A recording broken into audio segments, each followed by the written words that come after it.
Disclaimer. তোমাদেরকে এখানে ডাকার এমার্জেন্সি কারণ হচ্ছে একটাই, যে আমি যে নতুন করে যে সমাজ সেবাটা চালু করেছি, সেই সমাজ সেবাটা তোমাদেরকে ভালো করে মেনে চলতে হবে। আমি যে নিয়মগুলো বলবো সেই নিয়মগুলো মেনে চলতে হবে, যাতে সৎ রাস্তায় সৎ পথে চলতে হবে।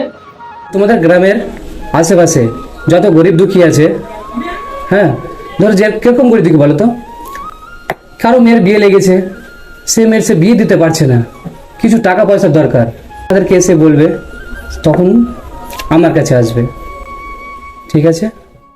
আমি যে টাকা পয়সা দিব, সব টাকা পয়সাই গরিব মানুষকে দিতে হবে। ঠিক আছে স্যার।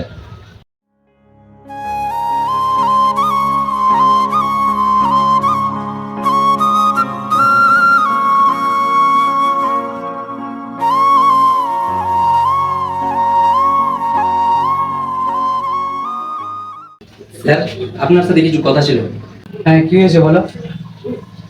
তোমরা তোমাদের নিজের কাজটা করো, আমি ওর সাথে কথা বলছি। বলো। আমাদের গ্রামের রাব্বির মেয়ের বিয়ে আছে, আমার কাছে এসেছিল, কিছু টাকা আবদার করেছে। ও আচ্ছা, কবে বিয়ে আছে? এই মাসে 15 তারিখে বিয়ে আছে। কত টাকার আবদার করেছে? 20,000 টাকা। সুয়েল, হ্যাঁ ব্যাংক থেকে 20,000 টাকা দিয়ে দিস তো।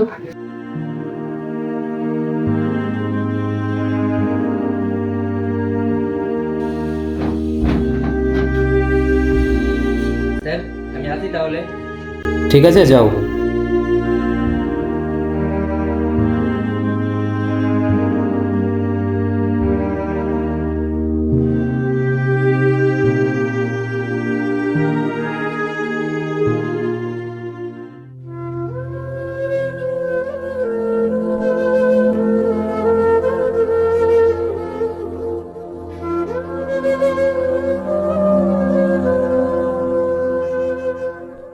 মনসুর বাবু, ও মনসুর বাবু।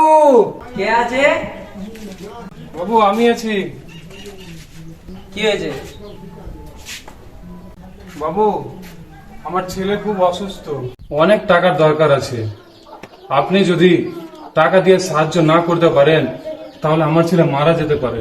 এই গ্রামের দায়িত্ব নিয়ে বসে আছি আমি, যে সবার সাহায্য করতে থাকবো। এই কেমন কথা বলছেন বাবু? আপনি যদি না সাহায্য করেন তো আমার ছেলে মারা যাবে বাবু। আমি কিছু করতে পারবো না।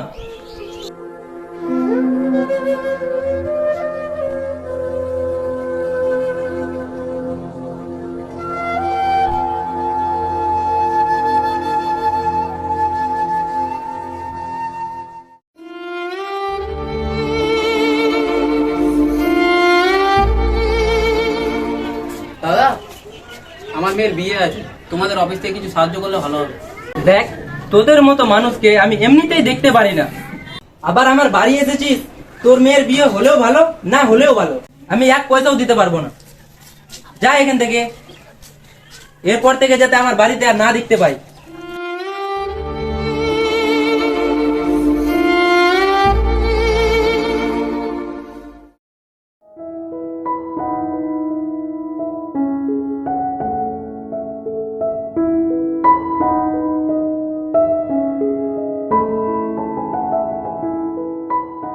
স্যার, আপনি যেভাবে কাজ করতে বলেছিলেন সব ঠিকঠাক ভাবে করেছি।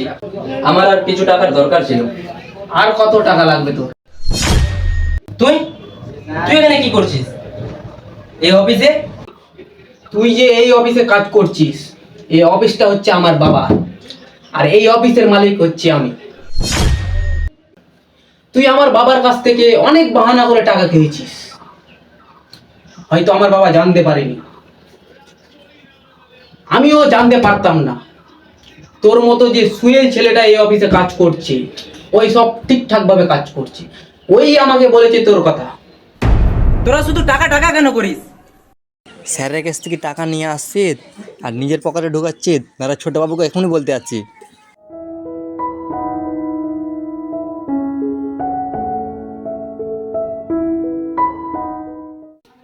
ছোট বাবু, ও ছোট বাবু। হ্যাঁ, কি হয়েছে? ভেতরে আসবো? হ্যাঁ, আসো। ছোট বাবু, তোমার সাথে একটা কথা ছিল। কি হয়েছে বলো?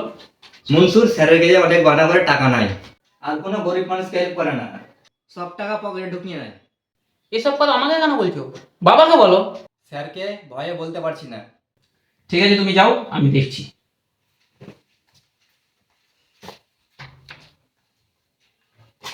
তার জন্যই আমি তোর কাছে সেজে গিয়েছিলাম। স্যার, এরকম আর হবে না স্যার। আমি এরপর থেকে ঠিকঠাক ভাবে কাজ করব স্যার। ক্ষমা করে দিন স্যার। আচ্ছা, তুই যা ভুল করেছিস এই ভুলের ক্ষমা কোনোদিন হবে না। এই সমাজ সেবা অফিসটা যে খোলা হয়েছিল একমাত্র গরিব দুঃখীকে দেখার জন্য, গরিব দুঃখী হেল্পের জন্য, যাতে গরিব দুঃখী ঠিকভাবে চলে, যাতে বাঁচতে পারে, তার জন্য এই অফিসটা খোলা হয়েছিল। আর আমার বাবা তোকে যত টাকা দিয়েছে সব টাকা তুই পকেটে ভরেছিস, এক পয়সাও তুই গরিব দুঃখীকে দিসনি। তোর মতো ছেলে এই সমাজ সেবা অফিসে যদি থাকে তো এই অফিসের মান সম্মান সব মাটিতে মিশে যাবে। চল বেরো এখান থেকে।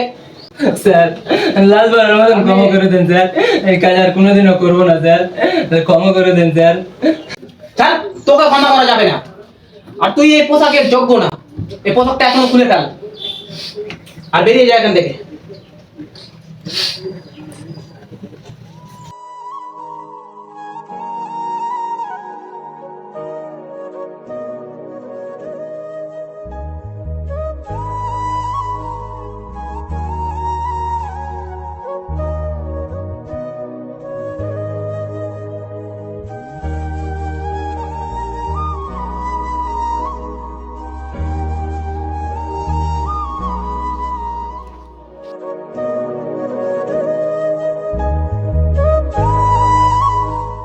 লোভে পাপ, পাপে মৃত্যু।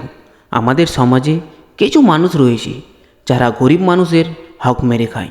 তাদের উদ্দেশ্যে বলতে চাই, গরিব অসহায় পরিবারের পাশে থাকবেন। এই ভিডিওটা দেখে কেউ খারাপ মাইন্ডে নেবেন না। এই ভিডিওটা একমাত্র বোঝানোর জন্য হয়েছে। ভিডিওটা যদি ভালো লাগে অবশ্যই লাইক, কমেন্ট, শেয়ার এবং সাবস্ক্রাইব করতে ভুলবেন না।